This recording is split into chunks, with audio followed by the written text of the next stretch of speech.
c'est intéressant d'avoir plusieurs arcs à son flèche, donc c'est bien. Champion, mon frère! Ça fait pas 4 minutes! Soyez honnête!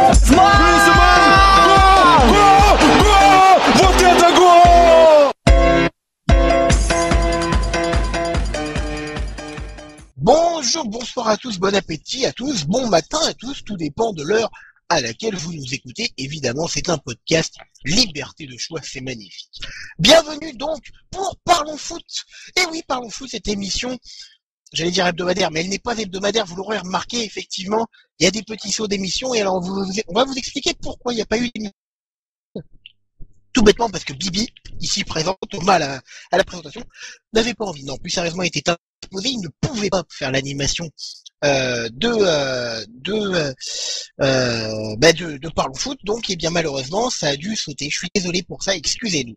Donc dans l'épisode 7 de Parlons Foot, qu'est-ce qu'on va faire? On va parler des 2 journées de Ligue 1 qui ont lieu, la 7e et 8e semaine, et avec moi à l'animation, donc on a 2 copains, 2 très très bons copains, 2 consultants qui sont absolument magnifiques. On va commencer par Joe. Salut Joe. Salut Thomas, salut Romain, bonne soirée à tous, bonjour. Et donc effectivement, comme l'a dit Joe, on a Romain. Salut Romain. Salut Tom, salut à tous. Et on va commencer immédiatement. Alors le programme est donc très chargé, donc je vous le dis tout de suite, l'émission sera coupée en 2. On fera un épisode 7 avec plus un petit débrief rapide de l'état général de la Ligue 1 et un focus sur le Paris Saint-Germain, puisqu'on ne va pas vous cacher que cette émission est enregistrée avant le match de Ligue des Champions Paris Saint-Germain FC Barcelone. Et dans une autre émission, une émission annexe, on fera la suite de ces 2 journées de Ligue 1 avec un focus sur 2 ou 3 clubs. Tout dépendra encore de ce qu'on pourra mettre dedans. On va commencer donc tout de suite avec la Ligue 1 en général, avec une semaine de double journée, on va dire. Et la question que je vais vous poser, les amis, quels sont les enseignements que l'on peut retenir de cette journée? Effectivement, il s'est passé des trucs. Par exemple, l'Olympique de Marseille qui gagne encore, qui a gagné ses 2 matchs, qui est absolument en hyper forme, qui est donc leader, très très très tranquillement leader avec 19 points. Les Girondins de Bordeaux qui eux sont sur la 2e marche du podium, qui suivent bien avec 17. Lille qui ferme le podium avec 15 points, qui est 3e. Le Paris Saint-Germain qui est 4e avec 14 points. Et alors on dit que c'est pas une crise parce qu'ils ne perdent pas. On va l'analyser. Et puis le reste du classement avec l'Olympique Lyonnais, Monaco et Toulouse qui végètent au milieu, 10, 11 et 12e pour Toulouse et Monaco. Monaco est 12e, pardon. Et puis en queue de classement, l'Évian-Tonon-Gaillard qui remonte un petit peu, dernier pendant pas mal de temps, qui maintenant se retrouve en premier relégable, 18e, le Stade de Reims qui est 19e et Guingamp qui est 20e. Alors mes amis, on va commencer tout de suite. Je vais vous poser la question, elle est très très large, vous faites ce que vous voulez avec cette question, et donc on va commencer par toi Joe. Qu'est-ce que pour toi, je vais la refaire grammaticalement correct, pour toi, qu'est-ce qu'il faut retenir de cette semaine de championnat? Tout simplement, on va commencer par le haut du tableau. Tout simplement Marseille qui enchaîne. Pour Marseille, ça se passe très bien sur la canebière, entre guillemets. Une équipe qui joue au foot, je pense que pour les supporters, c'est totalement différent de ce qu'ils ont pu vivre la saison passée. Donc voilà, Marseille, tranquille leader, 6 victoires d'affilée. Pas grand-chose à dire, si ce n'est attendre un autre test qui sera enfin, d'une plus grande volée que celui d'hier, parce que Saint-Étienne, avec ce match le jeudi soir contre Bordeaux, n'était n'était pas forcément au meilleur de sa forme pour affronter l'OM. Bordeaux aussi qui enchaîne. Bordeaux, c'est pareil, dimanche à 14h, match très très ennuyeux. Pas grand chose à dire, mais les Bordelais qui sont dans leur dynamique tout simplement de prendre des points même quand ça va pas bien. Et là, un match en plus un peu à l'arraché contre Rennes qui a pas démérité, qui a eu vraiment beaucoup plus d'occasions. Mais question de dynamique dans ce match, j'ai envie de dire, puisque Bordeaux qui est dans sa dynamique en haut du tableau, qui gagne des matchs, tout simplement, profite de ça. Il y a les événements qui tournent en sa faveur, et Rennes, malheureusement, alors qu'il mérite de gagner, perd comme à Marseille, comme notre match. Et puis Lyon aussi, Lyon qui est toujours un peu irrégulier dans ses résultats. Voilà, ils ont gagné en semaine contre Lorient un beau match. À domicile, ils ont bien joué de A à Z. Et puis là, à Nantes, ils se font rattraper avec une erreur grossière de Koné. vraiment grossière. Donc, des petits enseignements dans cette journée. On va commencer à voir à peu près à quoi ressemble le haut du tableau avec Bordeaux, Lyon, Marseille. On va dire les 6-7 premiers, Saint-Etienne. Et puis dans le bas du classement, tout simplement, Evian-Thonon, Reims. Et puis voilà quoi. Des enseignements à en tirer de cette journée. On va pas encore tirer de grands enseignements, même si avec ce PSG qui est vraiment pas terrible en ce moment et Marseille qui marche bien, on a presque envie de dire que le favori pour le titre de champion, c'est en train petit à petit de devenir Marseille plus que le PSG. Mais voilà, je pense que c'est pas forcément. Voilà, on tirera peut-être un peu plus de conclusions d'ici quelques journées, même peut-être à la moitié du championnat où on pourra clairement voir les positions des équipes et ce qu'elles font dans la saison. Voilà, qui joue le titre, qui joue l'Europe, tout ça, tout ça. Voilà. Pour ma part, il y a Thomas 2 enseignements principaux à retenir de cette semaine de Ligue 1. C'est la bonne forme du FC Metz qui continue à cartonner, qui a battu Reims 3-0. Samedi Metz qui est soir, cinquième, on le rappelle. ouais, 5e avec autant de points que le PSG. Bon début de championnat. Alors ils avaient commencé de manière, on va dire, un petit peu poussive, où ils avaient surtout mis en avant leur qualité défensive en tout début de saison. Et progressivement, plus la saison avance, plus on voit également leur potentiel offensif s'exprimer avec Juan Falcon, qui était une question du quiz la semaine dernière, qui a marqué un doublé ce week-end et qui progressivement prouve qu'il est un très bon neuf, comme Gaëtan Bussmann, qu'on voyait comme un latéral très offensif l'an dernier en Ligue 2, et qui pour l'instant semble passer le cap de la Ligue 1, lui qui était titulaire en national il y a 2 ans. Il y a un petit peu d'expérience ramenée avec Krivets et Malouda qui sont dû compléter le milieu de terrain, qui était l'endroit où, pour moi, Metz était le moins fort la saison dernière en Ligue 2. Il y avait de bons attaquants, il y avait une défense qui tenait la route. Au milieu, il manquait 1 ou 2 éléments pour la Ligue 1. Ils semblent les avoir trouvés. Donc bravo à SMS qui pour l'instant réussit très bien son début de championnat, à l'image de Guingamp et de Nantes la saison dernière. Et on avait vu que la deuxième partie du championnat avait été plus compliquée, surtout pour Guingamp, qui s'était sauvé de peu au final. Et l'autre fait majeur de cette semaine de compétition, c'est l'AS Monaco qui a toujours autant de difficultés. Alors une victoire poussive contre Montpellier grâce à Germain en milieu de semaine et la défaite lors du derby contre Nice samedi avec deux prestations. C'est un derby effectivement là, c'était assez violent quand même. Le derby en plus quand t'es Monaco.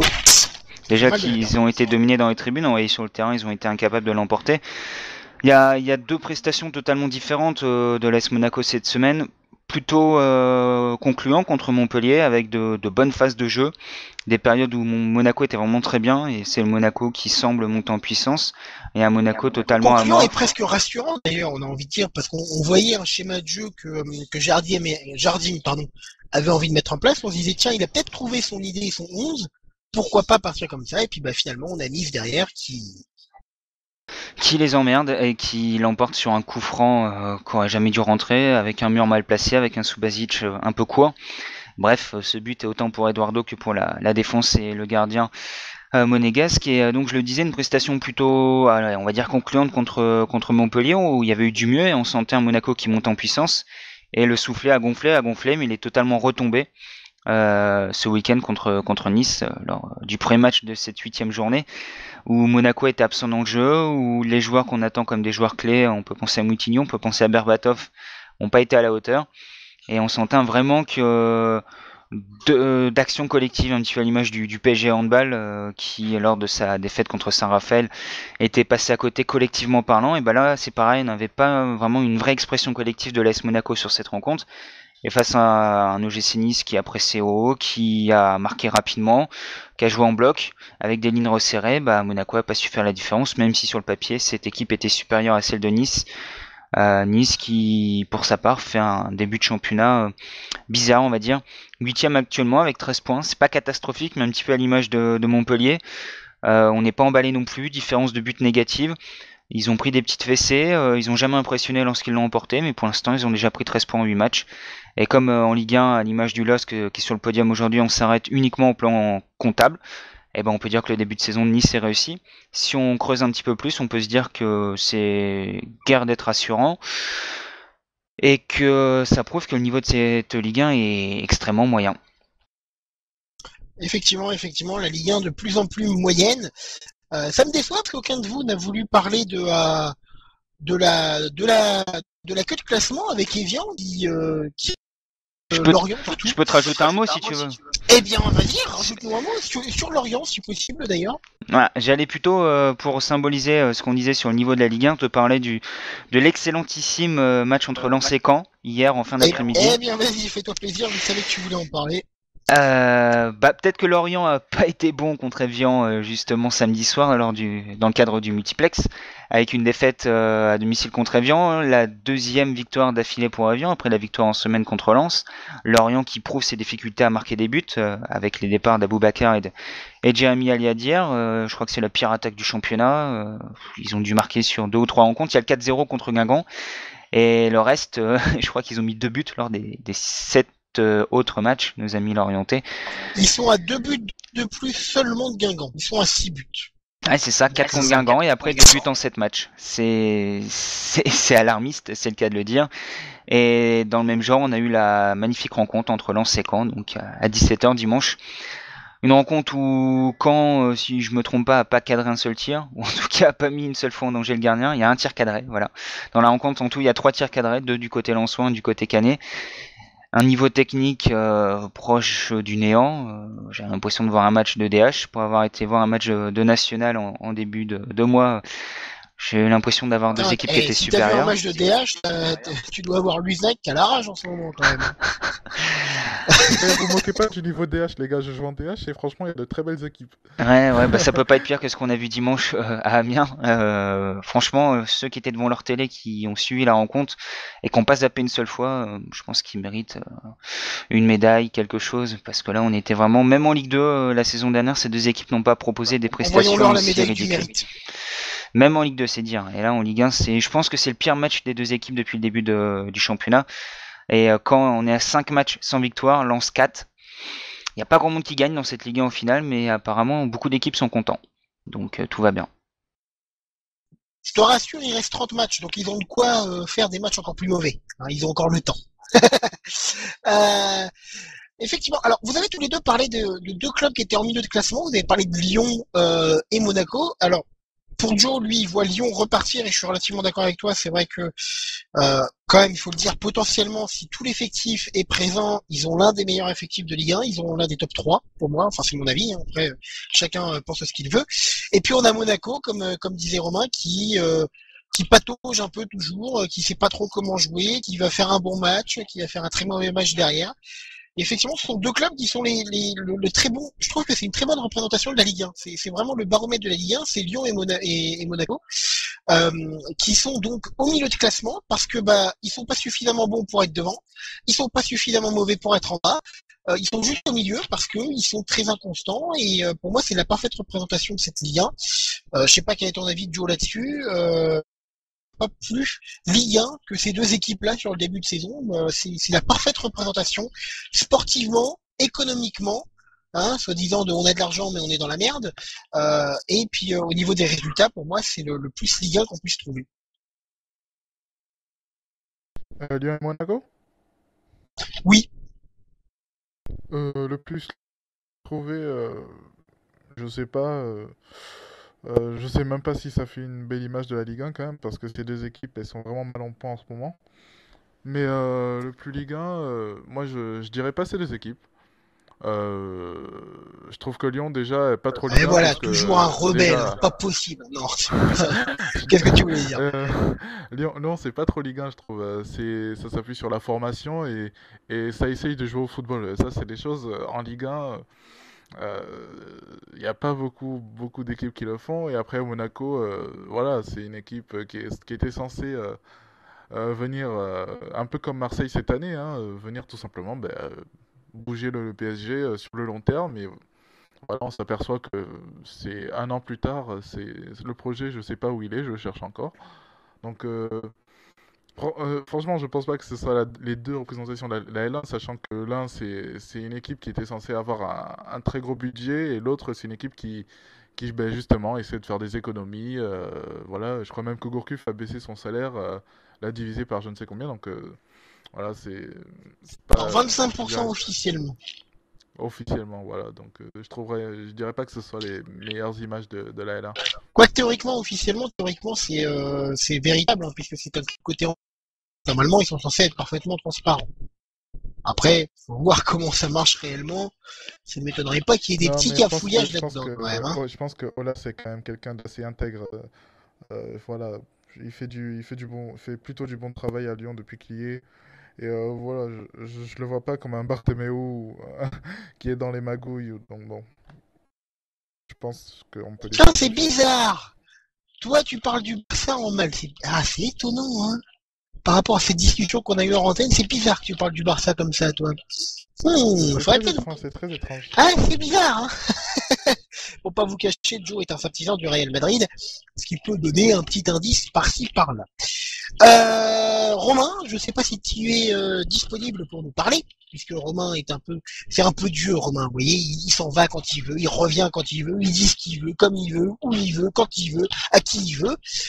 Donc je sais pas si tu es disponible pour nous parler un petit peu plus du classement de Ligue 1 et des enseignements généraux à retenir, ou s'il veut qu'on passe directement au focus sur le Paris Saint-Germain. Et oui, comme c'est Dieu, eh bien je m'en réfère à lui, c'est lui qui choisit la tronche générale du programme. Est-ce que tu veux parler encore un petit peu de Ligue 1 ou est-ce que tu veux qu'on passe directement au Paris Saint-Germain? Ou est-ce que tu ne veux pas réagir? C'est également il a le droit également. Donc on va parler du Paris Saint-Germain puisque qui ne dit mot consent, c'est une expression bien connue des contrées lointaines de nos pays.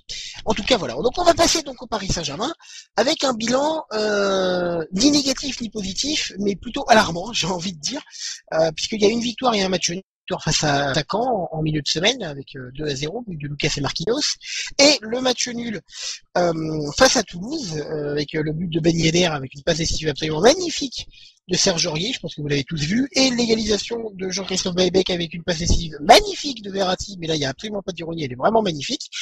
Donc la question générale, mes chers amis, on va commencer avec ce bilan. On rappelle que le Paris Saint-Germain ne perd pas, hein, 3 matchs gagnés, 5 matchs nuls, 0 défaite, mais ils ne perdent pas. Donc, est-ce que le Paris Saint-Germain est en pleine crise et est-ce que ça annonce pas du mauvais pour le match à venir dans la semaine, hein? On rappelle, Paris Saint-Germain FC Barcelone. Mais je vais te poser la première question, Romain. L'orientation du débat est donc ça, est-ce qu'on est en crise? Mais la première question que je vais véritablement te poser, le Paris Saint-Germain, la saison dernière, écrasait ses adversaires de Ligue 1, on va le préciser quand même, hein, ils écrasaient la Ligue 1. Mais cette année, non seulement, en plus de ne pas les écraser, le jeu parisien est non seulement stéréotypé, mais en plus de ça, il est ennuyeux. Qu'est-ce qu'il faut faire du côté parisien pour que ça revienne un petit peu à l'exemple de la saison dernière, avec un jeu plutôt plaisant à regarder et des matchs où, entre guillemets, on savait que le Paris Saint-Germain allait gagner? Ouais, parce que tu dis Paris a écrasé la Ligue 1 la saison dernière. Ouais, ils ont écrasé Guingamp, ils ont écrasé Sochaux, Ah bah Evian. je parle de la Ligue 1, hein, Et encore. Sochaux, Evian, Reims, Guingamp, la Ligue 1. Quel est le vrai match référence du PSG l'an dernier? Il y en a pas. Pour être très honnête, il y en a pas. J'ai passé toute la saison à le dire, hein. Je lançais déjà, je lançais des signaux d'alerte quand ils faisaient match nul contre Monaco, contre Lille, contre Saint-Etienne, que je trouve anormal que le PSG soit incapable de gagner contre des concurrents directs. On me disait ouais mais on s'en fout, ce qui compte c'est d'être champion à la fin, les concurrents directs on s'en fout. Vaut mieux ne pas prendre le max des points contre les concurrents directs mais avoir 15 points d'avance sur eux à la fin du championnat. Très bien, je prends cet argument là, il n'y a pas de souci. Et au final une saison ça se joue, sachant en plus l'avance qu'a le PSG sur les autres clubs de Ligue 1, ça joue sur les matchs clés. Les gros matchs, ceux que tu dois gagner, c'est ces matchs-là qui te font progresser. C'est pas en mettant 5 au lieu d'en mettre 3 contre le 18ème de Ligue 1, ça change rien. Les matchs qui te font progresser, c'est les gros matchs que tu gagnes. Le problème, c'est que ces matchs-là, le PSG les a jamais gagnés. Depuis l'ère du PSG. Ah, fais attention, on va te rétorquer Leverkusen. Donc Leverkusen, c'était le club malade qui restait sur 9 défaites en bowling. Voilà, mais on va te répondre ça parce que Leverkusen, il était 3ème de Bundesliga, oui, c'est pas rien, machin. On va te répondre ça. Très bien, c'est comme les Monégasques qui se rassurent en se disant qu'ils ont battu Leverkusen au moment où ils étaient leaders de la boulie. Très bien, si c'est ça vos matchs références, c'est rassurant. Moi, les matchs références, c'est par exemple, l'an dernier, il y en a qu'un. Allez, je vais être gentil, c'est quand Lyon vient au parc et que le PSG met 4-0. C'est le seul match accompli du PSG la saison dernière face à un club qui a un minimum de qualité. Un club qui proposait du jeu, même si ce jour-là, Guerne se loupe au départ en démarrant à 5 derrière. Mais voilà, c'est le seul match qui me vient à l'esprit, je crois que c'est le seul. Après, en Ligue des Champions, dans le groupe, Bon, ça a été, mais Benfica, 8ème. c'était plus un faux exemple parce que Benfica était passé complètement à côté de sa première mi-temps et le Paris Saint-Germain a bien monopolisé. Mais en seconde mi-temps, effectivement, Benfica joue mieux et on voit que c'est plus compliqué. L'Olympiakos, c'est le score qui est extrêmement gonflé parce que très franchement, quand on regarde les matchs, au mieux il y a 2-1 pour le Paris Saint-Germain, ils en passent jamais 4 normalement, hein, c'est le score qui est gonflé. On va me dire Chelsea aussi. Donc voilà quoi. Le 3-1 contre Chelsea au parc. On va me sortir celui-là de match. Match accompli. Qui est en vrai un 2-1. En vrai, c'est un 2-1 et tu sens quand même que la qualification, elle est pas là. C'est vraiment un 2-1. C'est pas un 3-1. Le troisième but, c'est juste un truc, c'est n'importe quoi. Calpoto d'Hazard. Bon, ok, tout ça, oui. Les buts sont là. Au final, il y a 3-1, il n'y a pas de souci. Mais dans la prestation collective, on n'avait pas senti un PSG largement au-dessus. Et pourtant, certains s'enflammaient après ce match en se disant le PSG vont la gagner cette année, ils vont aller au bout, machin. Bon, pas de souci. Cette année, c'est encore pire. Parce que le PSG, tu l'as dit, est tellement robotique, tellement stéréotypé. Il est tellement compris par ses adversaires. On a encore eu l'exemple encore plus flagrant aujourd'hui puisque Laurent Blanc est passé en conférence de presse avec Maxwell et il a dit demain nous rencontrons nos maîtres. Donc là, alors là, si jamais il voulait pas qu'on lui dise ouais ça va, vas-y Barça like, ouais là c'est mort parce que là il a lui-même dit ouais on joue comme les Barça, sauf que t'as pas les joueurs du Barça, t'as pas le coach du Barça non plus, donc voilà quoi. Sinon, t'as prévu de me couper toutes les 10 secondes, comme ça à la fin tu diras que j'ai fait l'intervention la plus longue de l'histoire, c'est voilà. ça? Voilà, c'est pas mon de idée. Ouais, non, mais effectivement, il s'inspire du Barça made in Guardiola, parce que le Barça a quand même bien évolué depuis et a compris que ce jeu-là ne fonctionnait plus, chose que Laurent Blanc semble ne pas avoir compris. Il est resté bloqué en 2011, apparemment, Laurent Blanc. Va peut-être falloir qu'il revienne dans l'espace temporel actuel. Peut-être falloir lui faire un petit voyage avec, je sais pas, dans le futur pour voir comment ça se passe, voir comment on gagne à la fin de la saison et que c'est pas avec ce jeu-là qu'il gagnera quelque chose. En tout cas, pas quelque chose qui compte vraiment. Je vais pas faire offense à la Ligue 1, mais vu la différence de niveau, autant financier que de joueurs, entre Paris et les autres équipes, le titre semble promis tous les ans au PSG, mais c'est sur la scène européenne qu'on attend vraiment un PSG qui progresse et qui propose quelque chose qui a une vraie patte. La patte Laurent Blanc, aujourd'hui, elle ne ressemble plus à rien. Il suffit de voir le match contre Toulouse, où désormais, pour faire déjouer le PSG, il suffit de presser. Et quand je vois des équipes comme Toulouse y arriver, quand je vois des équipes comme Rennes y arriver, je veux pas aller trop vite en besogne, mais le match moi j'aimerais bien demain par exemple, c'est pas le Barça que joue le PSG, c'est l'OM de Marcelo Bielsa. Et vu comment le PSG souffre contre des équipes capables de faire le pressing que par intermittence, que 50-60 minutes dans le match, face à l'OM de Bielsa, moi je vous dis tout de suite, le PSG actuel il explose en vol, hein. Il en prend 3-4 dans la musette et comprend pas ce qui se passe. Alors on va me traiter de populiste, on va dire que je m'enflamme sur l'OM de Bielsa, mais entre l'expression collective de l'OM actuel et l'expression soi-disant collective du PSG d'aujourd'hui, il y a des années-lumière. Et pourtant, sur le papier, le matériau qui est à disposition de Laurent Blanc est bien supérieur à celui que dispose Marcelo Bielsa. Moi je comprends pas. Je comprends pas les choix de Blanc. On lui réclame le losange depuis des semaines et des semaines. Il est malin Lolo sur ce coup-là, parce qu'il met le losange contre l'équipe contre laquelle il sait que ça ne va pas fonctionner. Comme ça, il légitime le fait que le losange n'est pas un choix tactique pour le Paris Saint-Germain. Direct, quand j'ai vu la compo d'équipe, je suis bon, ça va jouer en 4-3-3 avec un Pastore sur le côté droit. Je me disais, Baïbek à gauche, Pastore à droite. Bon, déjà, Pastore est meilleur quand il joue à gauche qu'à droite. Quand il joue sur un côté, je me suis dit, bon, Pastore est encore mal utilisé. Je vois le début du match, je vois que ça s'organise en losange avec Baïbek et Cavani en pointe. Et au bout de 5 minutes, je me dis, c'est parfait Lolo, t'as réussi ton coup. Ça va pas fonctionner contre cette équipe de Toulouse qui joue à 3 derrière, qui a un schéma très rodé. Donc tu te lances dans un losange. Baïbek a dit à l'imitant que tu l'avais pratiquement jamais expérimenté à l'entraînement, contre une équipe qui est rodée, face à un schéma innovant, celui de Toulouse. Et on sait très bien qu'un losange face à ce type de schéma, hormis si ton losange tu le maîtrises un minimum, c'est très compliqué. Et Blanc a été la gueule dedans, bim. Alors soit il est bidon tactiquement pire que ce que j'imaginais, soit il a voulu vraiment prouver que le losange n'était pas une option. Mais là, je comprends pas, j'ai pas compris le choix. Et ce match était à l'image des matchs depuis le début de la saison du PSG. C'est nul, on s'endort, c'est mou, cette équipe, on prend aucun plaisir à la regarder. J'ai passé des mois, des années à critiquer le Barça de Guardiola quand il était devenu stéréotypé. Mais au moins, il y avait des joueurs qui faisaient la différence. Il y avait des joueurs qui te faisaient un petit peu rêver. À l'image de Léo Messi, à l'image d'Iniesta, voilà, il y avait une valeur ajoutée. Au PSG, tu l'as pas. Quand Ibra est pas là, et même quand Ibra est là, il a joué blessé contre Lyon sous infiltration, c'est pour ça qu'il a pas été bon. Mais quand Ibra est pas là, c'est une équipe banale. C'est une équipe banale, incapable de changer de tempo, incapable de mettre de la vitesse dans son jeu. Heureusement qu'il y a Marco Verratti qui semble avoir un QI football un petit peu au-dessus de la moyenne et qui comprend que Bon, c'est bien sympa, même si lui il est bon dans ce domaine-là, c'est-à-dire des passes Le mec est redoublées, individuel. des passes courtes, mais c'est le seul qui aujourd'hui se dit pourquoi on n'allongerait pas un petit peu le jeu, pourquoi on changerait pas un petit peu. Et bizarrement, Verratti a déjà fait 2 ou 3 passes décisives avec ce schéma de jeu-là depuis le début de la saison. Voilà. Mais moi, ce PSG-là, si on a ce PSG-là demain contre le Barça, alors peut-être que le PSG va pas avoir la possession, même si aujourd'hui le Barça demande un peu moins la possession que dans le passé. Mais j'attends de voir le début du match. Est-ce que Paris va vouloir avoir la possession et vouloir justement battre le Barça, soi-disant à son propre jeu, selon Laurent Blanc, qui apparemment n'a pas regardé un match du Barça depuis plusieurs mois, plusieurs années. Et dans ce cas-là, Paris va se faire bouffer, ou est-ce que Paris va décider de jouer dans un style de jeu qu'il ne maîtrise plus, qu'il a maîtrisé avec Carlo Ancelotti, c'est-à-dire le contre, laisser le jeu à son adversaire et jouer sur les qualités de Pastore, de Cavani, qui sont des joueurs qui ont besoin d'espace, qui ont besoin d'avoir le jeu devant eux, Lucas également, et surtout quel schéma il va aligner en l'absence de Zlatan, en l'absence de Lavezzi. Est-ce qu'il va aligner un 4-3-3 avec Lucas et Pastore sur les côtés, donc on peut s'attendre à un carnage, ou est-ce qu'il va remettre en place un sapin ou un losange avec Pastore en 10, avec Lucas en 9,5, Cavani en 9? Pourquoi pas, mais dans ce cas-là, quelle animation sur les côtés?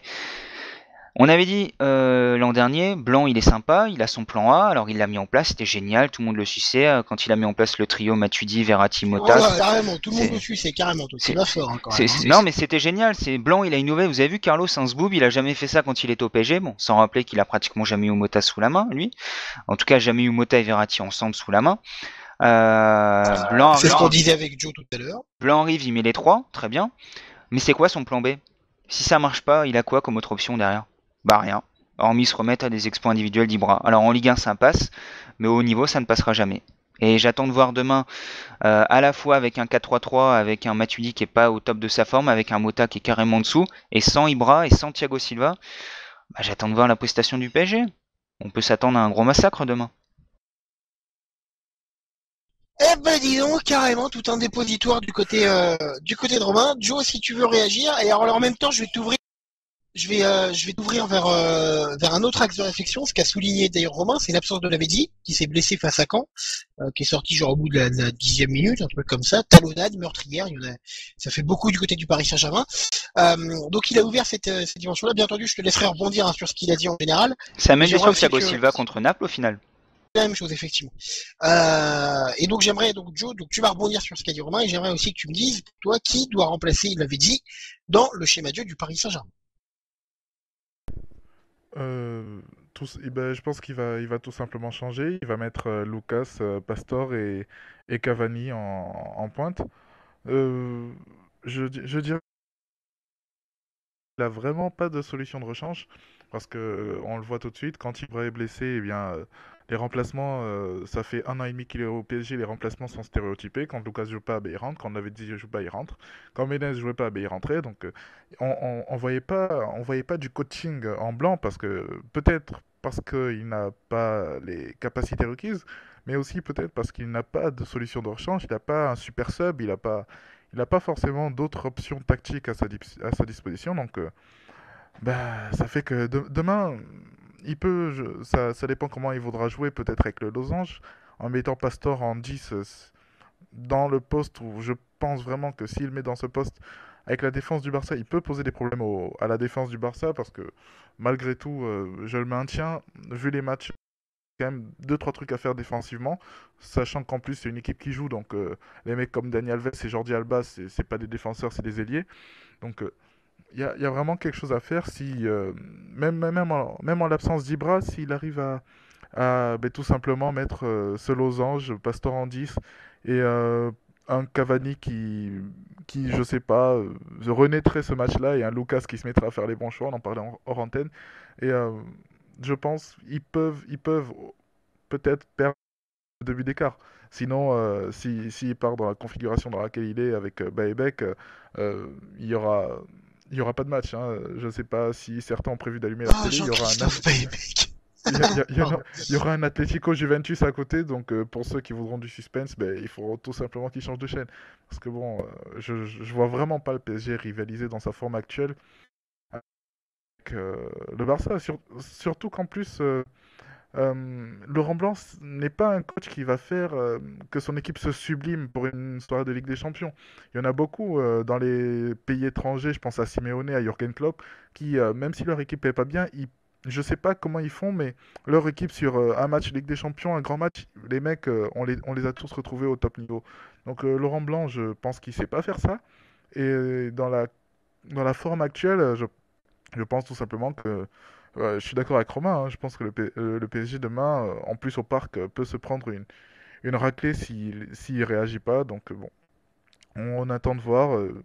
Je sais, enfin, ouais, je pense qu'il va le remplacer tout de même par Pastor et Lucas. Mais j'espère qu'il va pas faire jouer Baebek, hein, du fond du cœur. Pour le football français. Allez, Lolo, j'espère que tu nous entends. Ah, carrément. Pour l'honneur du foot français, il ne faut pas que Maïdek rentre sur le terrain. C'est une violence de la part de Joe, mais c'est un peu vrai. Donc vous avez annoncé une potentielle raclée du côté de la porte d'Auteuil. On va rappeler quand même les absents majeurs. Thiago Silva, Ezequiel l'avait dit, et Zlatan Ibrahimovic, absent face au Barça. Romain, alors je dis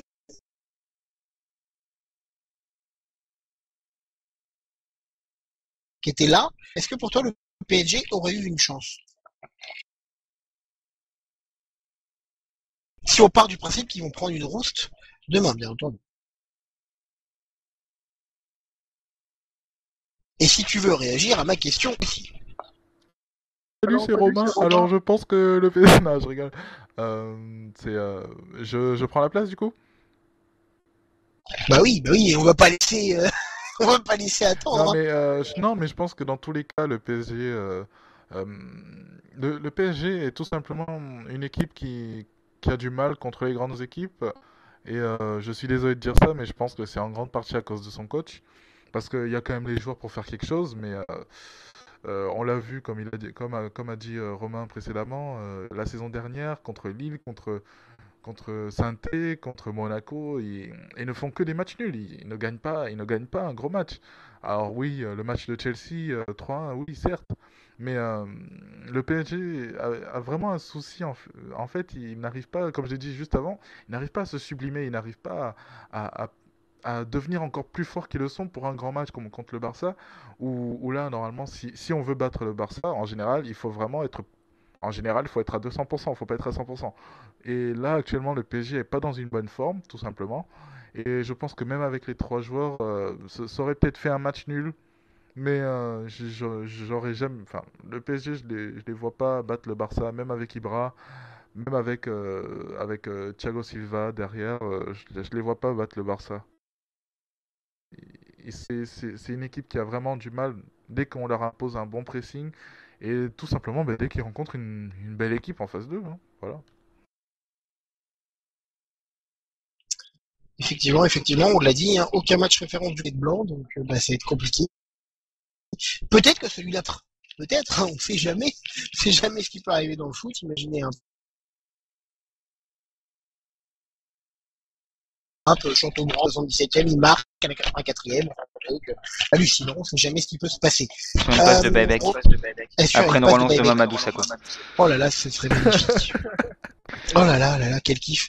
Romain, est-ce que tu veux participer un peu au club Voyance? Ouais, cool. On l'a fait la semaine dernière, je sais pas si t'as écouté. Non, j'ai pas pu malheureusement, mais je vais le refaire, hein, t'inquiète pas, je vais l'écouter. Mais plus sérieusement, le club Voyance, le club Impossibilité, hein, plus encore, pour toi, est-ce qu'avec les absents, le Paris Saint-Germain aurait eu une chance? T'as vu comment je dis, hein, aurait eu une chance. Donc je pars déjà dans l'idée que le Paris Saint-Germain va se faire exploser la tronche. Comme ça, au moins, on est clair. Avec les absents, donc avec Ibrahimovic, avec Thiago Silva, l'avait dit, Di Maria en plus, Mamadou Sakho, David Alves, comme dirait Hervé Morin. Je sais plus comment il l'avait appelé là. Il avait appelé Daniel Luiz, c'est ça, puis quand David Luiz avait signé au PSG. C'est difficile de refaire l'histoire. On peut se dire qu'avec tout cela, il y a 2 ans, le PSG n'avait pas perdu, dis-toi que c'est encore plus compliqué de refaire l'histoire qui n'a pas encore eu lieu. Ouais, d'imaginer notre histoire. Donc là, c'est vrai, là on est écrivain en fait. Ouais, bah, je veux bien écrire l'histoire. Si tu veux, sinon je fais le match sur Football Manager ou sur FIFA et puis je te dis quoi avec les absents. Je vais le faire et puis je reviens à la fin de l'émission, je te dis quoi. Mais non, plus sérieusement, concernant Fais gaffe, les absents. sur FIFA 15 pour la dernière mise à jour des effectifs. On peut se dire qu'il y a 2 ans, avec un Barça un peu malade, avec un Messi blessé, avec un PSG au complet, bon, certes avec 2 ans d'expérience en moins, mais avec un vrai entraîneur, le PSG avait été incapable de battre le Barça et s'était fait éliminer avec cette magnifique règle du but à l'extérieur.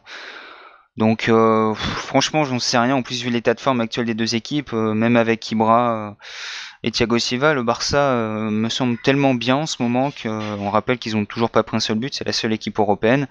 Ils sont invaincus. Bon, comme le PSG. Hein. Oui, Le mais PSG est invaincu aussi. excuse-moi, Romain, excuse-moi de te couper, mais ils n'ont pas rencontré les foudres de guerre depuis le début du championnat. Donc, Bah, qui a rencontré le PSG? Ils ont rencontré qui depuis le début du championnat? Je veux bien, moi, ça. Ils ont pas rencontré des foudres de guerre, mais ils ont gagné. Ah oui, oui, non, non, mais je parle du Barça, je parle même Et pas du sans être PSG, méchant, entre Grenade, le Celta Vigo, encore Vigo fait un bon début de championnat. Ils Mais ont pas entre, rencontré Valence encore? entre les clubs moyens de la Liga, entre guillemets, et les clubs de notre Ligue 1, il y a des années-lumière. On le voit en Coupe d'Europe de toute manière. Hein. Les Espagnols sont dans le dernier carré, les Français sont rentrés à la maison dès le mois de février.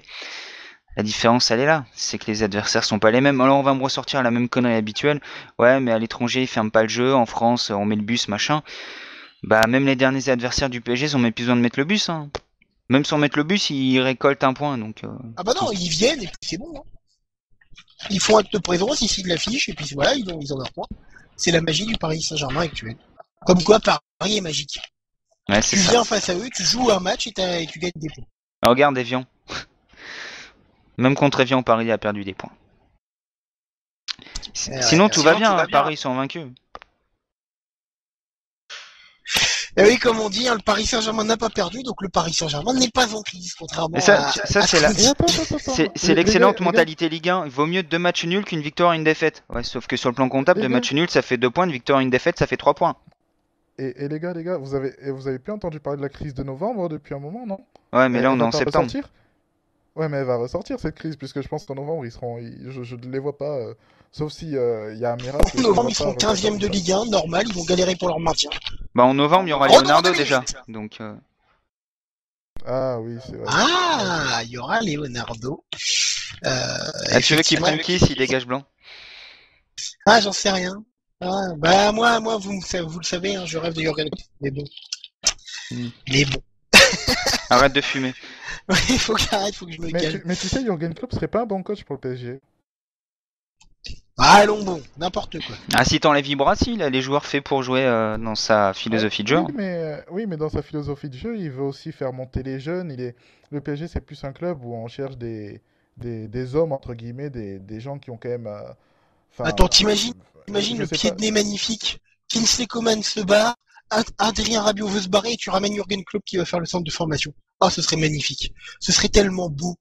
En mode, tiens, prends ça dans ta pomme, Kingsley, ça t'apprendra. Et là, le PSG communique autour du projet Dortmund, c'est ça? Ah non, ça c'était Marseille, excuse-moi. Tiens, d'ailleurs, le Kingsley Coman, il en est à combien de matchs? Un, c'est ça, hein? Ouais, il a fait un match. Ok, d'accord. Sinon, t'as des non. nouvelles de Mamadou Sakho? Eh ben, Il a justement, toujours du Wati bon son dans les oreilles? Eh ben, on va en parler de Mamadou Sakho plus tard, mais tu m'amènes sur l'axe que je voulais exposer. Donc, justement, l'axe, c'est magnifique. La défense centrale du Paris Saint-Germain, en l'absence de Thiago Silva, qui s'appelle, la charnière titulaire, qui s'appelle donc David Luiz Marquinhos, ça reste dans le Brésil, do Brasil, et qui est plutôt ici. Il y a une stat qui est quand même assez incroyable. Quand Marquinhos joue, le PSG ne perd pas. Et quand Marquinhos marque, le PSG gagne. Donc comme ça, au moins c'est assez clair. Ça rappelle un peu Juan Pablo Sorin pour les vieux supporters du... Attends, c'est bon. On a le plan B de Laurent Blanc. Marquinhos titulaire et attaquant à la place de Cavani, c'est bon? Et ben voilà. Ça règle Tu le problème fais jouer Cavani, en Marquinhos, plus t'es sûr de gagner. Et ben voilà, t'es sûr de gagner, t'es sûr de pas perdre en tout cas. Donc moi je vais vous poser une question un petit peu présomptueuse, je sais, mais je profite de l'absence de Thiago Silva pour le faire. Est-ce que cette charnière-là doit être la charnière défensive du Paris Saint-Germain pour la saison? Non. Oh non! Pourquoi non? Bah non, tout simplement parce que David Luiz doit pas être dans la charnière titulaire. Doit pas être dans la charnière tout court. En réalité, les 3 meilleurs défenseurs du PSG aujourd'hui, en tout cas défenseurs axiaux, dans l'ordre, c'est Thiago Silva, Thiago Motta et Marquinhos. Voilà. David Luiz est un milieu de terrain. Oui, mais David Luiz apparemment n'est pas à 100%, donc attendons quand Ouais, même. bon, arrêtons avec, peut-être ils sont à pas à 100%. Il y a combien de joueurs Non, dans la saison. Il y a combien de matchs où t'es à 100%? Il n'y en a pas des caisses. Je te rassure. dois en avoir Bordeaux, quatre. on va dire à partir Tu dois en à avoir partir 4, genre après la trêve de Noël, où tu reviens, t'es bien. Tu dois avoir ça, tu dois avoir un match en mars ou en avril, quand t'es bien en forme physiquement, et puis tu dois avoir un match de Ligue 1, Non, du pas championnat. du tout, pas du tout. Non, Je parce pense qu'on est non, à au 100% contraire, toute t'as la 2-3. saison. À partir Non, d'octobre, on est à 100%. non, t'as Ouais. 2-3 pics de forme en gros dans la saison. T'as le pic de forme vers fin octobre, début novembre, juste avant les blessures de fin novembre habituelles. T'as un nouveau pic de forme vers mi-février, début mars. Et t'as un dernier pic de forme à la toute fin de saison, fin avril. Voilà les 3 pics de forme d'un club qui vise quelque chose sur la scène européenne. Oui, C'est non, mais je les parle en 3... tant que joueur. Oui, Il et a ben peut-être pas justement, 100% des capacités physiques. c'est ce que je te Après dis, les capacités 100%. physiques d'un grand joueur dans un grand club, à 100% au top du top, c'est à ces périodes-là. Il suffit de regarder un truc. Regarde. Bah, ça tombe, il n'y est pas encore. Ouais, ça tombe bien, mais bon. Enfin bref, je vais passer sur le dossier David Luiz. Mais quand tu regardes les grands joueurs, regarde les périodes où ils sont décisifs, les périodes où ils font les meilleurs matchs, les périodes où ils ont les meilleures stats. Tu verras que c'est durant ces mois-là, dans tous les grands clubs. Alors pour Romain, David Luiz ne doit pas être dans la charnière, ce qui indique donc un changement tactique. Malheureusement, le Paris Saint-Germain est entraîné par Laurent Blanc, donc Pourquoi on un sait que ça changement va aller. tactique? Parce qu'il faut changer de défenseur. Et il faut mettre, toi t'as dit David Luiz au milieu, donc ça va être changement tactique. Dans la tête de Laurent Blanc, c'est changement tactique. Ah, c'est même trop si- compliqué alors. Ah bah oui, non mais oui, c'est pourquoi c'est compliqué pour lui. Hein. Je veux dire, attends, faire Thiago Motta et David Luiz, ouh, attention, c'est dangereux. Sinon, il se demande s'il donc, faut faire jouer Wendell milieu gauche ou s'il faut le faire jouer dans l'axe. Il voilà. réfléchit encore, hein. C'est 4 ans plus tard, mais il réfléchit toujours. Donc effectivement, du côté de Romain, on exige entre guillemets un changement tactique. Enfin bon, si on exige un changement tactique, toi, tu veux un 4-4 de losange, ce qui est complètement débile. Malheureusement, c'est Laurent Blanc l'entraîneur du Paris Saint-Germain, donc ça n'aura pas lieu. Joe, pour toi, est-ce que la charnière David Luiz Marquinhos, qui est celle mise en place par Laurent Blanc en l'absence de Thiago Silva, doit rester en place malgré même au retour de Thiago Silva? Eh Doit, ben, pas va. Doit. Non, mais j'ai envie de dire. Après, je sais pas comment on va dire si je joue avec une douleur ou quoi. Mais, mais je pense que si David Luiz est à peu près. Enfin, s'il peut jouer, il va faire jouer David Luiz et Marquinhos, tout simplement. Il va pas chercher à innover face au Barça en plus. Je pense qu'il va rester dans le classique, à peu près dans sa formation sur laquelle il est Laurent Blanc depuis, innové. depuis le dernier temps. Même contre Evian, il n'innove pas. Oui, mais après, enfin, comment tu veux qu'il innove? Il a Mota, Verratti, C'est vrai qu'il a Kiki. que 25 joueurs sous contrat. Non, Il n'a pas de quoi innover. C'est vrai qu'il a un petit effectif. Putain, la charnière avec Camara, quoi, imagine. Oh, quelle horreur. Face au Barça. Charnière à 3, David Luiz, Camara, Marquinhos.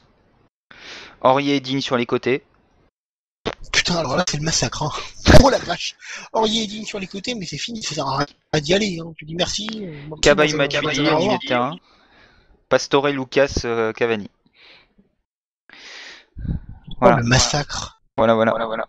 Oh, le massacre du truc. Et à la mi-temps, tu fais rentrer Baebek parce que Cavani a insulté Laurent non, Blanc dans je- les vestiaires.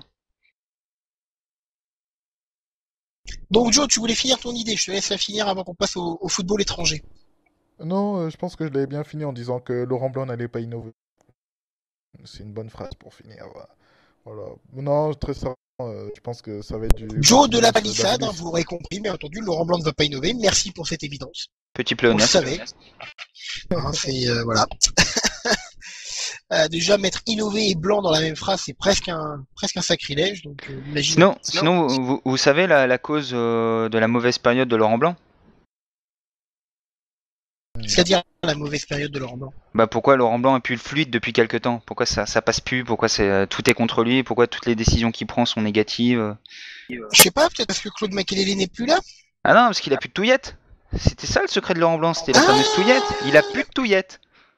Il a plus de touillette. Mais c'est pour ça. Moi, je Tout croyais que était c'était dans parce la qu'il y avait Claude dans la Makélélé. touillette. Eh non, c'est pas Claude Maculé. Ouais, non, attends, un mec avec un peu d'expérience qui a connu les grands clubs, qui a respecté des joueurs, ça change rien dans un vestiaire. Que dalle. Bah, Ouais, c'est vrai, je suis Laurent débile. Blanc aussi a connu des grands clubs quand même. Et Laurent Blanc a pesé dans des grands clubs parce que moi j'aime bien cette théorie de Laurent Blanc inconnu des grands clubs, mais Laurent Blanc, enfin les meilleurs souvenirs de Laurent Blanc. Non, mais c'est vrai, il a connu des grands clubs. Voilà, il a pas marqué l'histoire de grands clubs, il a connu des grands clubs. Voilà, Laurent Blanc, c'est très bien. C'était le dernier très grand libéraux de l'équipe de France et l'équipe de France 98-2000. Voilà, c'est Laurent Blanc. Quand on dit Laurent Blanc, tout de suite on pense à l'équipe de France. Mais Laurent Blanc, c'est aussi le joueur qui changeait à longueur de temps de club. Parce qu'il voulait conserver une place de titulaire pour l'équipe de France, très bien. Franchement, moi je trouve que beaucoup de joueurs devraient le faire aujourd'hui. Une pensée pour Mamadou Sakho, qui a voulu le faire mais qui s'est planté. Mais à côté de ça, il a marqué aucun grand club, Laurent Blanc, finalement. Il a marqué aucun grand club. Parce que, ok, il est passé par le Barça, il est passé par des clubs en Italie et tout ça. Ouais. Et littéralement, il a marqué. Marseille aussi. Mais même quand il va à Manchester, bon, c'est sa fin de carrière, je veux bien. Mais à chaque fois, il y va, mais il est pas titulaire indiscutable partout où il passe. C'est pas comme Claude Makelele qui est la poutre, sans faire un jeu de mots, la pierre angulaire du Real. Et quand il part, le Real tombe en lambeaux parce si tu voulais pas faire de jeu de mots, t'aurais pas utilisé ce mot-là, s'il te plaît. Parce qu'il y a plus d'équilibre. Claude Makelele, c'est aussi l'un des pions essentiels du début du projet Chelsea avec Abramovich et Mourinho. Voilà, c'est plein de petits trucs comme ça. Moi je trouve que Makelele a une vraie légitimité que Laurent Blanc n'a pas. Laurent Blanc est surtout connu du public français, mais à côté de ça, Laurent Blanc à l'étranger. C'est vrai qu'effectivement, Laurent Blanc, je suis désolé, mais tu fais un sondage général, c'est peut-être l'un des joueurs de 98 dont on connaît moins le parcours professionnel en club. Je veux pas être méchant, mais à côté de lui, Franck Leboeuf est plus connu à l'international. Ouais, mais lui il est acteur maintenant. Franck Leboeuf à Chelsea était titulaire. On parle pas de Marcel de Sailly aussi. Ah ça, Marcel. De Sailly, c'est Milan, c'est Chelsea, c'était le taulier à chaque fois. Non, Marcel, c'est juste que bon, il a donné son nom à des t-shirts, c'est juste trop cool. Et Thuram, c'est pareil, c'est Parme, c'est la Juve. Bon, le Barça, ça n'a pas été, mais c'était en fin de carrière, c'est le PSG. Ah bah non, un petit problème au cœur. Mais voilà, c'est autre chose. C'est autre chose que Laurent Blanc. Si on prend les 4 qui ont à peu près marqué la même période, voilà, c'est différent. Je veux dire, donc qu'on me vante Laurent Blanc comme grand joueur. On le tient, on s'en souvient pour le bisou sur le crâne de Barthez, c'est calme. Demande à Ibra le palmarès de Laurent Blanc. Tu peux me demander à moi, je ne le ferai pas. Ibra, par Ibra et Messi et Cristiano, il connaît personne. Bah, je pense qu'au contraire, tu demandes à Ibra où est passé Claude Makelele. Il te cite. En tout cas, les 2 derniers gros clubs où il a été influent. Demande-lui de te citer les grands clubs dans lesquels est passé Laurent Blanc. Est-ce qu'il considère le PSG comme un grand club dans lequel il a été influent, Makelele? Il va peut-être te dire Manchester United parce que du côté de United, j'ai dit 2 derniers grands clubs. Pour moi, les 2 derniers grands clubs de Makelele, c'est le Real et Chelsea. C'est pas pareil. Mais demande-lui, il va peut-être te citer Manchester United parce qu'il était en âge. C'est au moment où il a débuté à jouer au foot. Mais demande-lui les gros clubs avant. Il va pas te citer l'Inter, il va pas te citer le Barça. Ça va pas venir. Surtout que le Barça, franchement, pour se souvenir de Blanc au Barça, faut y aller quand même. C'est un peu comme Faubert au Real, quoi. J'exagère un peu, mais c'est un peu la même chose, quoi.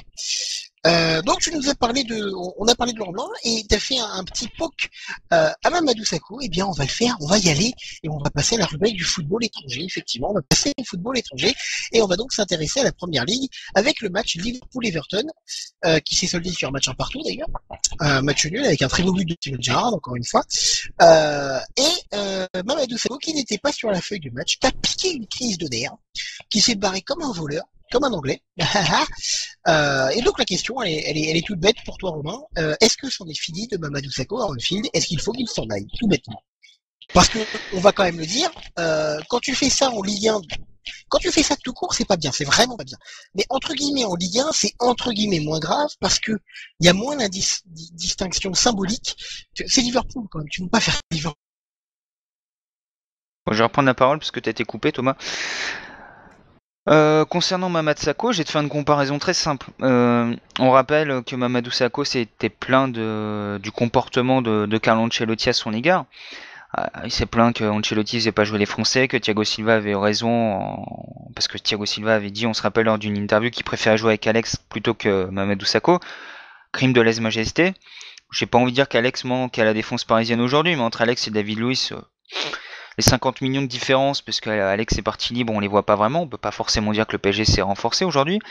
Sauf que quand Mamadou Sakho est parti, on n'a pas vraiment vu la différence. Hein. Il n'a pas vraiment manqué à la défense du PSG, sans faire offense. Donc il s'est plaint du traitement de Carlo Ancelotti. Surtout qu'il a été remplacé par plus jeune et meilleur, quoi. Il est parti. Avec perte et fracas malgré tout, même s'il était revenu avec son gamin là, lorsqu'il avait signé du côté de Liverpool, faire un dernier adieu, les larmes et toute la clique. Soi-disant qu'il allait conquérir l'Angleterre. Quand il arrive à Liverpool, tout le monde a dit ouais, il va jouer. Pas du tout faire offense à Gareth Cretel qui était installé, pas du tout faire offense à Kolo Touré qui était le troisième homme. Certains, Sakho allait s'installer et faire sa place. Hagerpa, on peut se dire bah tiens, ils vont installer Sakho avec Skretel. Ah non, ils vont chercher Lovren. Lovren qui, on se rappelle, était personne n'en voulait il y a un an quand il est parti de Lyon. Au final, il signe à Southampton. Il fait plutôt une bonne saison. Il est toujours limité, hein, Lovren.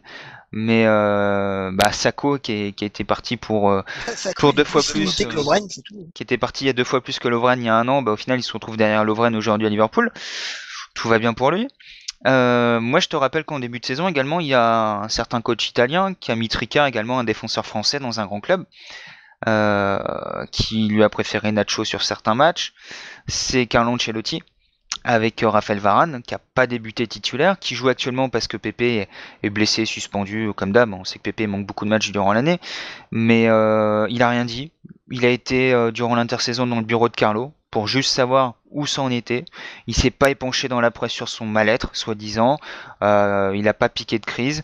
Il y a eu un match où il est rentré, le fameux match en Ligue des Champions où Nacho est titulaire et tout le monde s'attendait à ce que ça soit Varane et Kramos décalent à droite. Finalement, c'est Nacho qui débute à droite. Varane rentre, on sent qu'il est pas forcément très serein, il fait pas une très bonne entrée. Derrière, Carlo Ancelotti le couvre, il remet en confiance. Là, il vient de faire 2 bons matchs. Il a été très bon ce week-end contre Villarreal. Un gros match contre Villarreal. Ah, il a vraiment été très très bon. Ça fait longtemps que je l'ai pas vu aussi bon avec le Real. Dans la lignée de ses 2 dernières performances avec l'équipe de France, bah il dit rien. Il a été plus que bon, il a été impressionnant. Il pose pas de soucis, il accepte la concurrence. Il a pour l'instant une conduite digne. J'espère que ça va durer. Ils sont à 3 derrière, il sait qu'il va y avoir des blessures avec Pépé qui a le physique de plus en plus limité, il sait que Ramos prend des cartons également qui sera suspendu à certains moments, donc il sait qu'il va avoir du temps de jeu. La seule chose qu'il demande, c'est avoir du temps de jeu nécessaire, avoir 25 matchs environ dans la saison pour être sélectionnable en équipe de France et pour avoir le rythme et pour continuer à progresser. On rappelle que l'an dernier, Adrien Rabiot a pété un câble alors qu'il a joué une 20aine de matchs également. Voilà, on voit à peu près la mentalité des bonhommes, alors que Rabiot joue au PSG et que Varane joue au Real, sans faire offense au PSG une nouvelle fois. Mais voilà, Sakho est parti en vrille, pour moi trop vite. Il a voulu partir, très bien, je suis pas sûr qu'il ait gagné au change. Aujourd'hui, il est remplaçant dans un club qui me semble de standing inférieur au PSG malgré tout, sans faire offense à Liverpool. Mais Liverpool, quand il arrive à Liverpool, Liverpool est plus faible que le PSG dont il part. Donc pour moi il a fait un mauvais choix déjà quand il a été à Liverpool, quitter le PSG sans combattre, en disant de toute manière la concurrence est pipée, mais gagne ta place. À partir du moment où à l'entraînement t'es bon, quand tu joues t'es bon, il y a un moment donné où bah il y a quelque chose qui va sauter aux yeux. Si t'es le meilleur, il va pas te mettre sur le banc. Ce que je comprends pas, c'est le dire de la concurrence est biaisée, mais il y a un mec qui est arrivé, qui a rien dit, qui est français en plus de ça, qui s'appelle Blaise Matuidi. Et le mec est indéboulonnable. Et il a gagné sa place, et même on peut parler de Marquinhos. Au final, Marquinhos, la saison dernière, a beaucoup joué. Bon, il a aussi la polyvalence de pouvoir jouer latéral droit. Bon, Sakho peut jouer latéral gauche, qui coulole. Mais en tout cas, Marquinhos a rien dit. Il accepte le temps de jeu. Bon, là, il a un petit peu chialé cet été parce qu'il voulait aller au Barça. Mais il y a eu quelques matchs en début de saison où il a pas été génial. Une fois, là, on le gonfle un peu parce qu'il n'a pas vraiment, il a pas vraiment chialé. On a compris ce qu'il voulait dire, mais dans ses mots, ça a été assez clair. C'est pas je veux partir, c'est je veux qu'on me donne une assurance de temps de jeu. C'est-à-dire que si il a entre... oui, je vais jouer, et ben je reste. Et ben c'est ce qui s'est passé. Laurent Blanc lui a dit ben oui, tu vas jouer. Et ben d'accord. Il s'est tué, il a plus rien fait et il travaille. Entre les 15 matchs où Thiago Silva est blessé par saison en moyenne, entre les suspensions de David Luiz, entre les fois où David Luiz va jouer au milieu de terrain, il va avoir sa 30aine de matchs, Marquinhos, cette année. Et si Mamadou Sakho était pas parti, c'est lui qui les aurait eu. C'est là que c'est dommage. C'est là que c'est triste. Si Sakho part pas, Marquinhos n'arrive pas. C'est dommage. Non, il paraît que c'est le sens inverse. Il paraît que c'est Marquinhos qui l'a fait dégager. Non. Faut arrêter. Remarque, il paraît que c'est Carragher qui fait que Sakho joue pas Liverpool aussi. Sinon, après, t'avais l'option de, ils achetaient pas David Luiz cet été et ils continuaient à mettre en concurrence les 2 jeunes. Et au moment où Thiago Silva partait, racheter un crack. T'avais cette option. Eh ouais, mais tout le monde n'a pas cette vision du jeu. Mais comme Mamadou Sakho n'était pas content, soi-disant dans son club de cœur, un petit peu à l'image de ce que fait Adrien Rabiot cet été, c'est le même genre de bonhomme. Sauf qu'on se rend compte que à partir trop vite, à pas avoir la mentalité de winner, à dire bah sur une saison complète, je vais essayer de la gagner ma place. Je vais essayer, je vais tout faire pour. Non, je suis parti. Bon, tant mieux pour lui. Bah, il est parti du postulat, j'étais capitaine à 17 ans, je suis donc titulaire indiscutable. Bah non. Tant mieux pour lui, parce Non, qu'au mais final, il a joué la Coupe du Monde, donc il va dire qu'il a joué la Coupe du Monde parce qu'il est parti du PSG, qu'il a eu du temps de jeu à Liverpool. Mais quand on compare les temps de jeu, je crois que Christophe Jallet avait eu plus de temps de jeu au PSG que lui avec Liverpool la saison dernière. Déjà la saison dernière, Sakho joue pas des masses non plus. Quand il joue, il est pas toujours bon. Alors certes, il y a une blessure, très bien, mais il progresse plus. C'est ça le problème aussi de Mamadou Sakho, c'est son niveau. Au-delà de ça, aujourd'hui, c'est tout à fait logique qu'il soit pas titulaire à Liverpool. Et dans l'avancée logique des choses, à la fin de l'année, en tout cas pour le début de l'année 2015, il devrait perdre sa place de titulaire en équipe de France. Parce qu'il y a des gars qui poussent derrière, parce que Mathieu fait un excellent début de saison avec le Barça, parce que Mangala s'installe du côté de City, à côté de compagnie. Lui, il est titulaire. Alors, il a peut-être fait 2 bourdes ce week-end, mais lui, il est titulaire, contrairement à Sakho. Et il y a encore d'autres jeunes qui poussent derrière. On a déjà parlé d'Aymeric Laporte. Il y en a d'autres. Voilà, Sakho a joué au con, va tout perdre. Ouais, mais attends, Aymeric Laporte, avant qu'il arrive, quand tu vois le temps qu'a mis Deschamps, Blanc avant et tout, enfin tout ça avant pour voir Griezmann, avant qu'Aymeric Laporte se ramène en équipe de France. Le temps on pour a le appeler temps, quand Cabaye. même. Cabaye et Debuchy, c'est pareil. Hein. Ça a mis du temps. Donc on a le temps avant de les voir, cela. D'ici là, dis-moi ta vie Sakho sera remplaçant du côté de Norwich, d'ici là. ton avis, Joe, sur Mamadou Sakho. Est-ce qu'il vaut mieux qu'il s'en aille après ce qui s'est passé ce week-end, surtout quand c'était face à Everton? Je suis désolé, mais quand le match le plus important pour les supporters du Liverpool, tu fais pas ça. Est-ce que pour toi, vaut mieux qu'il se barre? Est-ce que pour toi, c'est fini à Liverpool? Ou tu te dis qu'il aura toujours une chance de se rattraper? À Liverpool, je pense que c'est fini. Sauf. Enfin, Est-ce que ça a déjà commencé? comme l'a dit Romain, en fait, le souci, c'est que moi, je le vois pas progresser.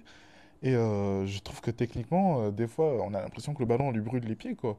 Et ça, c'est pas. C'est pas terrible quand on est une équipe qui veut construire et partir de derrière, quand le défenseur fait des relances très très moyennes, on va dire. Donc, c'était le point sur lequel je pense qu'il devait progresser en allant en Angleterre, parce que on va dire que dans l'impact, tout ça, c'est son truc. Mais il progresse pas. Il est même en train de régresser. J'ai vu son match c'était contre Aston Villa, il me semble. Il était très mauvais, très mauvais. Donc, je pense qu'il devrait partir pour un club un peu moins huppé et jouer. Parce que à Liverpool, comme l'a dit Romain, si on va chercher Lovren, qui n'est pas forcément le grand défenseur qui fait rêver du côté d'Anfield, c'est que vraiment, on compte plus du tout sur Sakho. C'est que... Il peut aller à Hull sinon. Ça fera un beau duo avec Ben Arfa. Mais je pense qu'il va aller dans des clubs comme ça en Angleterre et qu'il va essayer d'avoir un peu plus de temps de jeu, parce que là, je pense qu'à Liverpool, c'est mort. Et Liverpool a de très gros soucis en défense, justement, non seulement parce que Sakho n'est pas au niveau, mais parce que les remplaçants de Sakho n'ont pas un très bon niveau. Donc bon, je pense qu'il... C'est ça quand même qui est grave. C'est-à-dire que les remplaçants de Sakho, ils sont pourris, mais ils sont meilleurs que lui.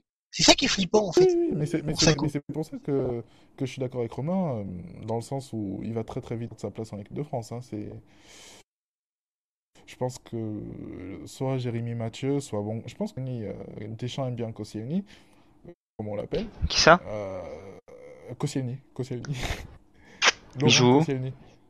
À Arsenal. Ah d'accord. C'est lui qui s'est fait ridiculiser en Ligue des Champions il y a pas longtemps? Oui, je crois que c'est lui. Ouais, d'accord. Tout va bien. Mais il a les faveurs de Deschamps, donc je pense que ce sera Varane Koscielny, ou peut-être s'il tente Varane Mathieu, mais vu qu'il va se dire peut-être que les deux ont peut-être un peu plus d'automatisme à 1 an de l'Euro, je sais pas. Mais en tout cas, Sakho, pour moi, non seulement il a fait le mauvais choix de partir à Liverpool, parce qu'au PSG, il aurait eu du temps de jeu, parce que je me souviens des matchs avec les suspensions, les blessures, comme l'a dit Romain. Je me souviens qu'il y avait quand même Camara qui jouait. Mais Camara jouait, donc ces matchs. Camara, il a fait 10 matchs la saison dernière, de compétition confondue. Oui, 10 matchs, et le mec a matchs où 36 Camara ans. ou Marquinhos jouait, alors que c'était les matchs où Sakho aurait joué. Et il est parti à Liverpool, il est parti trop tôt. Et moi, vraiment, j'avais espoir qu'il progresse sur le plan technique, encore une fois, je le répète, parce que à Liverpool, bon, peut-être pas cette année, mais l'année dernière, ça jouait bien au football. ça repartait de derrière, ça allait très vite de l'avant. Et donc moi, je me disais, pour l'équipe de France, c'était une bonne chose, parce qu'il allait vraiment progresser en Angleterre, et je me rends compte que tout simplement, il allait aller droit au mur, quoi. Donc, dans le sens où c'est vraiment un poste où on a beaucoup de joueurs qui peuvent postuler, mais c'est quand même dommage pour lui, c'est dommage pour l'équipe de France, parce que ça aurait pu être un vrai bon joueur. C'est pas fini, mais bon. Je le vois pas dans les plans de Brendan Rodgers, donc je pense pas que je pense que c'est fini son histoire à Liverpool. Bah, c'est surtout que, Dans les juste plans pour de ajouter un Brandon petit mot, excuse-moi Thomas, juste pour ajouter un petit mot sur Mamadou Sakho, c'est qu'en plus là il fait ça dans un club où il y a une réelle institution, quoi. C'est Liverpool, c'est pas n'importe quel club. Il fait pas ça à Evian Tonon Gaillard, il fait pas ça du côté de, je sais pas, un club en bois, il fait ça à Liverpool. Non mais sérieux, non mais je vais choquer dans ce que je vais dire, mais même au Paris Saint-Germain, ce serait mieux passé. Bah bien sûr, il y a pas Alors je cette vais choquer les culture. supporters du Paris Saint-Germain, je suis désolé, Parce que, mais il y a il quand même une énorme différence en termes d'institution Liverpool et PSG. y a encore des abrutis de supporters, à l'image de GBR qui passent leur temps, GRB pardon, qui passent leur temps à défendre Mamadou Sakho et toujours à dire que c'est un super joueur et que le PSG aurait dû le conserver, qui passe tout à ce genre de joueur, qui passe tout à Rabiot, qui considère que Chantôme devrait être titulaire, que Baibek c'est génial. Voilà, Marco Verratti est en double. il y en a des abrutis comme ça, sauf qu'à Liverpool, tu te comportes comme ça, en étant joueur Liverpool, comment il va faire passer ça auprès du public? Comment il va se faire pardonner auprès du public? Ah, Les- bah, je sais pas s'il regardait ces dernières heures sur Twitter, mais il prend violent, quoi. Les Il dirigeants, prend violent. les dirigeants vont être Accident. obligés de réagir. Il va être sanctionné, c'est pas possible autrement, quoi. Je veux dire, c'est. Mais ce serait logique. Enfin, bon, voilà. On va parler d'un autre club de première ligue, si ça ne vous dérange pas, parce qu'il y a pas que Liverpool, il y a pas que Mamadou Sakho, hein, il y a un vrai championnat en Angleterre. Il y a un championnat qui marche plutôt bien, il y a un club qui marche plutôt bien. Chelsea, qui s'est imposé encore une fois face à Aston Villa 3-0 assez tranquillement, avec un Diego Costa toujours en fire. Ma question pour vous, elle est un peu provocatrice, je veux bien, c'est normal. Vous me connaissez mon style. Est-ce qu'ils sont déjà champions de première ligue, Robin? Joker? Non, mais c'est quoi cette question? Tu vas faire plaisir à Cédric quand il va réécouter l'émission. C'est pareil, je crois que dans le premier programme que tu nous avais passé, est-ce que l'OM file vers le titre? Ouais, bah voilà, c'est typiquement les questions auxquelles on peut pas répondre. On va dire oui, on va pouvoir dans 6 mois, si c'est le cas, dire ah, on est trop fort, on l'avait dit avant tout le monde. Et si c'est pas le cas, quand on va réécouter l'émission, on va dire c'est quoi ces boob? Non, c'est impossible à répondre après si peu de temps. En tout cas, Chelsea, moi je reste déçu, c'est du match contre City face à Pellegrino, comme l'a dit Mourinho en conférence de presse pour noyer le poisson, au lieu de Pellegrini, mais comme ça pendant ce temps-là on n'a pas parlé de ce qu'il a fait durant le match. Chelsea contre les petits clubs, c'est très Il est agréable à très avoir fort, joué. celui-à Mourinho. Il est très fort à faire des C'est pas Laurent Blanc. Et dès qu'on arrive dans les grosses rencontres, Mourinho reprend son approche défensive, il remet le bus, machin, alors qu'il y a quand même des éléments pour faire quelque chose, pour faire autre chose d'autre. Donc moi j'ai presque envie de dire, sur le plan moral, j'espère que Chelsea ne le sera pas. Mais on l'avait dit dès le début de saison, c'est l'effectif le plus impressionnant de Première Ligue. C'est bon partout. La défense, quand t'as Ivanovic, quand t'as Gary Cahill, quand t'as Philippe Louis, quand t'as Terry, quand t'as Aspilicueta. Est-ce qu'ils ont déjà eu un effectif aussi impressionnant? Je pense au final.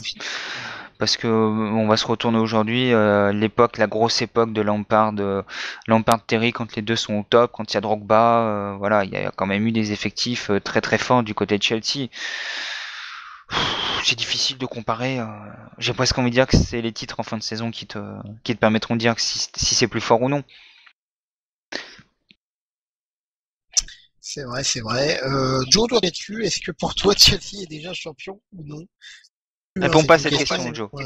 C'est une question vocative, c'est fait exprès. Non, je répondrai pas en plus. Je dirais juste que ce sont les grands favoris. Très bien. Tout simplement pour une petite question de super. Enfin, d'habitude, on va dire que c'est que Mourinho, les deuxièmes années avec Mourinho en général, l'équipe en général gagne le titre. Je crois que en plus j'ai compris comment ça marche Mourinho. Je crois que la première année, on va dire qu'il construit la défense et la deuxième année, il recrute un ou deux attaquants comme ça. Il joue le bus lors des grands matchs, mais il marque des buts. Donc, mais oui, pour moi, c'est les favoris en Angleterre pour le titre, mais aussi en Ligue des Champions, je pense. Sinon, Ah, j'ai une question. carrément! Ah, tu les vois favoris pour la Ligue des Ah oui, Champions? oui. Sinon, moi j'ai Dans une les- question dans pour les toi, intérêts, en Thomas. tout cas, oui. Le Barça, leader de la Liga, est-ce qu'ils sont en route pour le titre?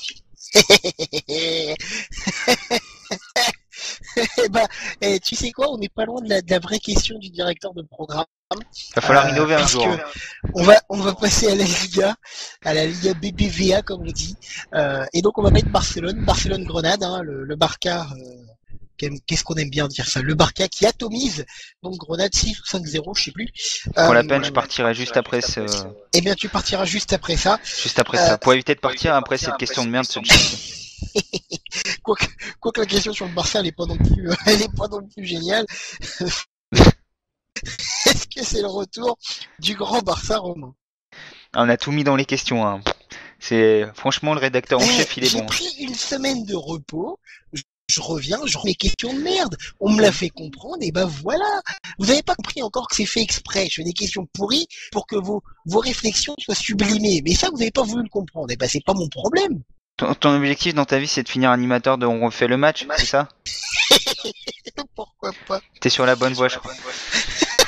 C'est dégueulasse ce que tu viens de dire. Ça fait profondément mal au cœur.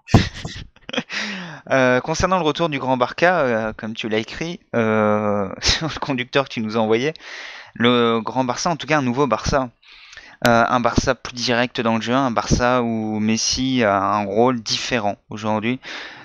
Alors on va pas dire que tout ne gravite plus autour de Messi, mais Messi a compris que tout ne pouvait pas graviter autour de lui. Donc Messi a compris qu'il prenait de l'âge, que physiquement ça devenait de plus en plus compliqué d'enchaîner les saisons, et qu'il avait des joueurs autour de lui capables de prendre le relais, capables de briller également, et qu'il était capable de faire briller. Tu m'entends toujours? Je viens de te récupérer, je t'avais perdu pendant quelques secondes. Non, je suis toujours là, je suis pas parti, hein. T'inquiète pas. C'est la tactique de Laurent Blanc qu'on a perdu, mais c'est pas moi. Et donc capable de faire briller quand autour de lui tu joues, t'as à la fois Neymar, c'est pas mal. T'as à la fois Luis Suarez, c'est pas mal. T'as Iniesta en 10, c'est pas mal. Voilà, il a compris qu'en plus il est dans un rôle. C'est pas dégueulasse. Hein. Il est dans un rôle un peu plus reculé aujourd'hui. Alors c'est toujours l'homme central, mais grâce à la profondeur offerte par Neymar, et j'attends vraiment l'arrivée de Luis Suarez en tant que pendant de Neymar sur le côté droit entre guillemets. Il y a des joueurs capables de prendre la profondeur, des joueurs qui font le pressing, des joueurs qui à la fois le déchargent des tâches défensives. On sait que Messi n'a jamais été très fort dans ce domaine-là, mais qui propose également des solutions et qui évite à Messi de devoir tout faire. Et c'est parfait aujourd'hui, la configuration parfaite. Il y a Rakitic qui a pris la place de Xavi dans ce rôle de cerveau, de régulateur, de combleur de brèche. Il le fait très bien à côté d'Iniesta. Qu'est-ce qu'il est beau à voir jouer Rakitic. Rakitic, Modric, on l'avait déjà vu à la Coupe du Monde lors du premier match contre le Brésil. Voilà, c'est deux super joueurs qui ont des vrais rôles aujourd'hui dans les deux plus grands clubs au monde. Et voilà, c'est pas étonnant qu'à la fois le Real ait été chercher Modric et qu'à la fois le Barça ait été chercher Rakitic. Cette équipe du Barça me semble presque parfaitement équilibrée aujourd'hui. Il n'y a plus Piqué dans le 11 de départ. C'est une très bonne nouvelle. Parce que Piqué était à la rue. Il y a un gardien... Piqué il est au Mexique en ce moment. Il y a un gardien différent. Voilà, on n'a plus le gardien libéraux en tout cas, purement libéraux comme l'était Valdés. Ter Stegen n'a pas tout à fait ce profil. Claudio Bravo, on va dire, est à mi-chemin entre les deux. Non, moi je suis plutôt séduit par le Barça actuel. C'est un Barça beaucoup moins robotisé qu'auparavant. C'est un Barça qui me plaît plus. C'est un Barça où il y a plus de place à l'inspiration, comme on l'a vu ce week-end contre Grenade. Effectivement. Et donc, comme Romain l'a dit, il allait partir après son développement. Eh bien, on va permettre à Romain de partir. Et donc, on va conclure l'émission là-dessus, mes amis. Merci à vous d'avoir donc écouté ce 7e épisode de Parlons Foot, cette émission que vous aimez tant, que nous aimons tant, qui est absolument magnifique, qui est la meilleure émission d'analyse footballistique. Pourquoi? Parce que, contrairement à beaucoup d'émissions, je ne pose pas des questions qui puissent être intéressantes, je pose des questions débiles, mais du coup, les chroniqueurs sont obligés d'aller réfléchir pour pouvoir bien y répondre. Et ouais, et c'est quand même, c'est bien trouvé de ma part. Je suis désolé, mais c'est bien trouvé. En tout cas, voilà. Merci à vous d'avoir été cet épisode de Parlons Foot. On se dit à ciao, on se dit à bon dimanche, on se dit à bon mardi, à bon mercredi, comme vous voulez. On se dit bon appétit, pourquoi pas. On se dit à la prochaine. Allez, ciao à tous. Robin is there! Iron Robin!